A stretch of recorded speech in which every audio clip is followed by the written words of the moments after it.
जी जी, बहुत मज़ा आया इस गाने का। इस गाने का नाम है बावां दा हार बन मेरा तो प्यार बन, प्यार तेरा तड़पौंदा। और ये गाना बहुत अच्छा है, आप लोग जब सुनेंगे तो आपको बहुत मज़ा आएगा इंशाल्लाह। जी बस साहब, आपने तो अपनी फिल्म में ज़्यादातर कहानी के साथ साथ म्यूजिक पे बहुत ज़्यादा ध्यान देते हैं, तो इसकी क्या वजह है? क्या आपको ये पता है कि हर बंदा कहता है जी कहानी अच्छी हो, म्यूजिक पे कोई ध्यान नहीं देता। आप कहानी डायरेक्शन के साथ साथ म्यूजिक पे बहुत ज़्यादा ध्यान देते हैं, इसकी क्या वजह है?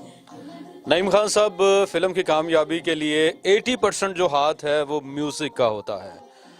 20% कहानी है, डायरेक्शन है, एक्टिंग है, सारा कुछ। माजी की मिसालें आपके सामने हैं। म्यूजिक अच्छा होता था, फिल्म सुपरहिट होती थी। और चौथी फिल्म रिलीज होने से पहले ही जो है ना उसका म्यूजिक हिट हो जाता था, लोग बेताबी से वेट करते थे फिल्म जी जी जी, बिल्कुल बिल्कुल ऐसा ही है। और अब तो सोशल मीडिया का दौर है, और इधर जैसे अभी आपने इंटरव्यू किया, इधर सोशल मीडिया पे आएगा, और गुलाब का ये सॉन्ग जो है ये गुलाब की तरह महकता रहेगा, मुद्दतों ये लोग याद रखेंगे।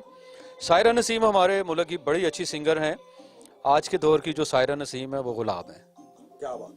नाज़रीन, बासु साहब जो कहते हैं ना वो करते हैं कि इन्होंने हमारे जो आज का दबंग हो रहा है शमस राणा साहब, इससे जज्जी बादशाह से कबल उन्होंने बेशुमार फिल्म में काम किया, लेकिन जज्जी बादशाह के बाद उनके जो इमेज अदाकारी का वो कुछ और ही है। अगर आज इनको सायरा नसीम का खिताब दे रहे हैं तो मेरे ख्याल है कि इसमें ज़रूर कोई बात है, क्योंकि इनकी आंख जो है ना वो जोहरी की आंख है और परखने वाली आंख है। और ये जो फिल्म गुलाब है तो आने वाले वक्त की सायरा नसीम होगी।